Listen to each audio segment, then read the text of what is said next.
Vamos continuar falando de criançada, né? Aqui no Manhã. O papo de hoje é sobre alergias. Os pequenos têm, por natureza, hipersensibilidade a quase tudo, né? Não é pouca coisa, não. Pólen, ácaros, pelos, alimentos.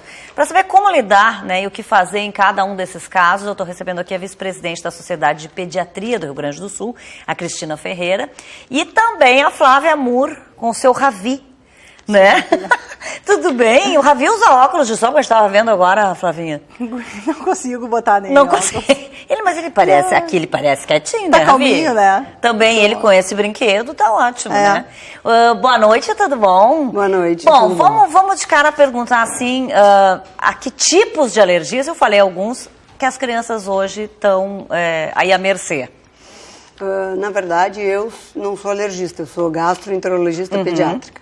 Então, as alergias que eu trato, que vem no meu consultório, são as alergias alimentares. Mas que são as principais, né, na verdade. Houve um grande aumento das alergias no mundo e as três consideradas principais são a asma, a dermatite atópica e as alergias alimentares. Então, se diz que teve uma primeira epidemia, que foram as alergias respiratórias, a asma, e aí em seguida veio a dermatite atópica, e agora uma segunda onda na epidemia, que são as alergias alimentares. E com quais alimentos a gente tem que cuidar mais, assim, para as crianças? Na verdade, a alergia alimentar é característico do primeiro ano de vida, principalmente. Ela pode durar um pouco mais, mas é principalmente de bebês.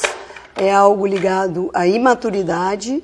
E a principal alergia é a alergia à proteína do leite de vaca.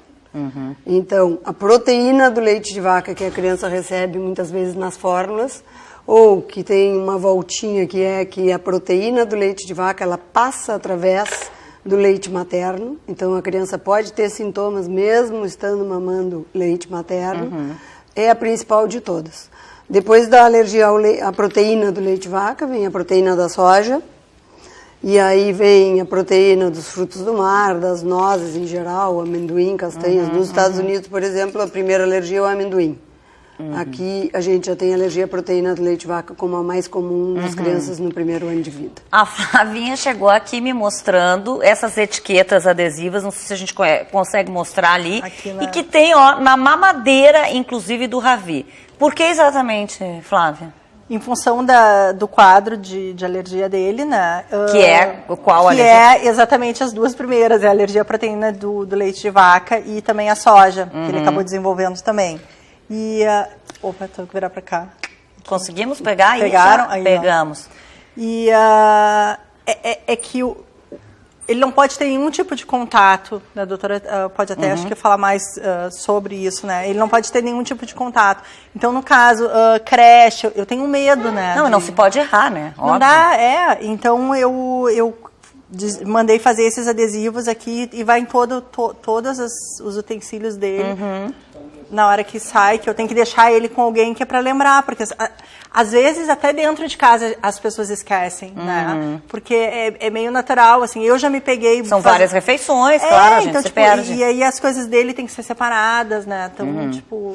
E assim, como é que tu descobriste que ele tinha essas alergias? Dele foi meio complicado, primeiro porque eu não quis aceitar, eu acho que foi o pior.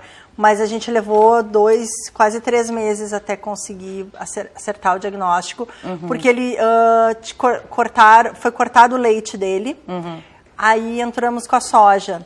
E aí ele ficou bem por uns 15, 20 dias, aí ele começou com todo o quadro de novo. Aí eu digo, isso aí não existe essa alergia, não tem alergia nenhuma, e eu vou dar o leite. Dei o leite pro guri, o guri ficou muito mal. Aí ele começou a vomitar horrores, desidratou, teve um quadro de anemia, teve que baixar ao hospital, ficou internado 1 semana, e aí dentro no hospital ele entrou com uma fórmula de aminoácidos que não tem nenhum tipo de nada, né, de leite, de proteína, de nada, e aí ele melhorou. Então, a curva dele toda, daí, aí depois entraram com outro leite que não é o de aminoácido, que é um que... Hidrolisado. Hidrolisado, né? Que é a proteína hidrolisada. E aí ele teve reação também. Então, aí eu acabei tendo que me convencer de que realmente... Isso é normal? Quer dizer, as mães muitas vezes acham que não é bem assim, que não é tão grave e tal, e custam para se convencer? Porque isso que ela está falando tudo é bem assim. Só que existem, hoje em dia, com o descobrimento e o aumento das alergias, existem graus diferentes de alergia. Então, por exemplo, tem criança que as pequenas quantidades já trazem sintomas. E tem crianças que precisam quantidades maiores. Então, isso às vezes torna o diagnóstico meio que as pessoas não acreditam muito, porque uma pessoa que tem só com quantidades maiores é difícil, muito mais difícil de entender. Mas, na verdade, a alergia é uma proteína que o nosso organismo encara como se fosse um corpo estranho, reage contra ela e aquilo faz uma reação inflamatória no tubo digestivo. Essa reação inflamatória pode dar sangue nas fezes, diarreia, vômito, a criança pode não ganhar peso. Tudo acontece principalmente nos primeiros meses, no primeiro ano de vida. E aí a gente tem que fazer uma dieta sem proteína do leite de vaca. Que quando se faz a dieta na criança que toma mamadeira, é mais fácil, porque existem leites especiais para isso. Então existe a fórmula de aminoácidos, existe várias fórmulas de hidrolisados proteicos. E são fórmulas super baratas, assim, uma média de preço, assim, elas custam R$170, tipo essa que o Ravi usa, R$170, ela dura uma semana, né?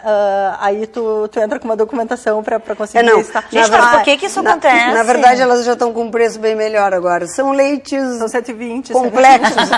Só baixou uns R$50. 110. Que a fabricação é complexa, então são leites complicados de fazer, mas assim, está baixando cada vez mais, está melhorando. A Secretaria da talvez Saúde... pela questão de termos mais casos, né? A Secretaria da Saúde distribui, às vezes é meio complicada a distribuição, mas distribui, tem muitos pacientes que ganham da Secretaria da Saúde. Então, é de alguma maneira acessível aos pacientes, eles acabam tomando, né? E pra gente, para conseguir essa gratuidade, o que tem que fazer? A pessoa tem que se inscrever, tem que mandar estoque, o que tem que fazer? Na verdade, o médico faz um protocolo que vem da Secretaria da Saúde, a gente preenche, bota ali os motivos por que a criança precisa do leite especial, se é fórmula de hidrolisado, se é fórmula de aminoácidos, se é fórmula de soja, qual é que a criança precisa, e aí o paciente vai na Secretaria da Saúde e lá se inscreve, preenche todos os formulários e depois recebe. Tem muitos pacientes. Esse tipo de problema pode ser hereditário? Na verdade, a alergia ela não é hereditária, mas ela tem a gente chama uma incidência familiar aumentada. O que significa isso? Se tu vens de uma família alérgica, tu tens mais chance de ter alergia. Não que tu sejas obrigado a ter porque é hereditário, mas tu vai ter muito mais chance. E as crianças mais alérgicas e mais graves, em geral, não é sempre, mas em geral, são filhos de pais e de mães que têm asma, que têm dermatite atópica e que têm muitas vezes alergia alimentar. Alergia que podem ser outras, tipo camarão, tipo frutos do mar, amendoim, então vários tipos de alergia. E ele vai ter esse problema para a vida inteira? Não. Essa alergia... Não, que boa notícia, Flávia! Essa alergia que é da imaturidade... Ele vai poder comer negrinho um dia, então... Ele vai poder comer negrinho, ele vai poder... Que idade ele está agora? Ele vai fazer 1 ano. Quem sabe no aniversário de 2 anos ele vai comer negrinho e branquinho, provavelmente. Tá bom, ele tá até rindo aqui pra mim, ó. Adorou essa história. Muito provavelmente. E ela é passageira, ela é temporária e tem a ver com a imaturidade do tubo digestivo. Mas uma coisa que a Flávia falou que é importante também, que ela disse que ele não pode entrar em contato com nada. Então, isso que eu estava dizendo, tem crianças que são assim, que fazem reações mais graves. O Ravi fez uma reação grave, como ela disse, que inclusive foi parar no hospital. Agora tem outras crianças não, que elas até dão uma escapadinha e tem um pouco de diarreia, um pouco de dor abdominal, às vezes até que a gente fica na dúvida, será que foi do leite ou será que não foi? Então, isso é às vezes uma coisa difícil de dizer. E o que tem de complicado na alergia alimentar é que não existe um exame de laboratório. Como se faz o diagnóstico? Retira-se o leite, a proteína do leite, a criança melhora. E aí tu desencadeias, tu coloca a proteína do leite para para ver se isso repete os sintomas. Se repete os sintomas, aí fecha o diagnóstico. Fala, Flavinha, você está dizendo que isso é horrível, né? Isso é horrível, mas eu queria aproveitar e fazer uma pergunta sobre essa questão da diferença dos graus de alergia, porque eu participo de um grupo no Facebook sobre de mães e a gente vê muita coisa. Algumas que eu acho que são até meio...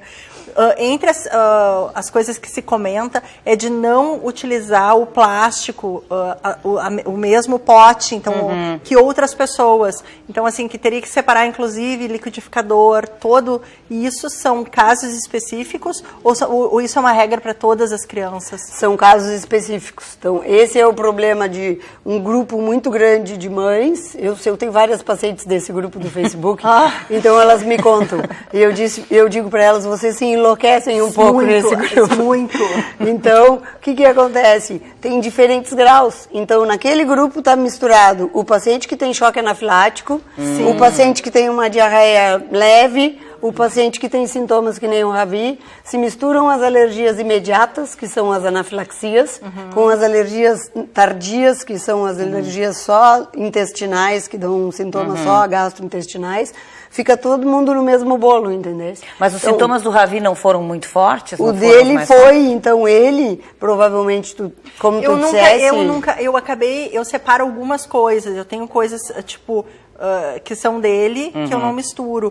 Mas algumas, eu uso a neura mesmo. Porque, tipo assim, agora nas férias, muito se falava assim, a gente vai viajar para casa que tá todo mundo. O que eu faço com as louças? Aí as mães levavam caixas com os utensílios, e aí lavavam separado, não botavam junto na cozinha. Então viram... É uma mão, né? Isso, é uma neura, Não, viram uma doença, assim, tu fica neurótico. E eu disse, não, eu não vou entrar nisso. Eu vou testar para ver o que acontece. E eu deixei na pia a louça suja, sabe? Se cai uma gota de leite, eu não entro em desespero, mas... A grande maioria das crianças não vai fazer reação com pequenas quantidades e contrastes. E com esses contatos. Tem alguns pacientes que fazem, mas são poucos. A grande maioria não precisa entrar na neura. Claro que o contrário também é verdadeiro. Às vezes as pessoas, a gente vê isso em adultos principalmente. Eu tenho alergia a camarão, mas eu vou testar. Às vezes o teste pode ser uma coisa muito importante, muito grave. Claro. Então tem que ter esse medo. Mas ao mesmo tempo não precisa entrar na neurose de tudo. Ficou meio banal depois que começaram. Isso é uma percepção minha, assim, né? Mas do tipo, é comidinha sem glúten, é comida sem lactose, é sem. Aí pra emagrecer. A moda. A moda. E aí eu acho que muito também disso, tu fica, eu sem glúten, sem lactose, sem aquilo. Mas no caso... E as pessoas encaram da mesma maneira, e não é a mesma coisa. Não, entendeu? claro que não. Então, existe a alergia à proteína do leite, que é uma coisa de crianças nos primeiros anos de vida. Existe a intolerância à lactose, que é uma coisa completamente diferente, e que tem uma baita confusão aí entre essas duas coisas. E a intolerância à lactose, principalmente de adultos e de pessoas maiores, é comum, mas em adultos, não em crianças. E tem também a intolerância ao glúten. E tem a doença celíaca, que é a intolerância permanente ao glúten, que é por toda a vida.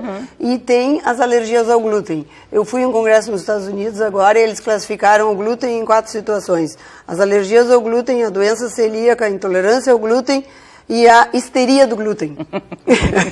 que é o momento, é a moda.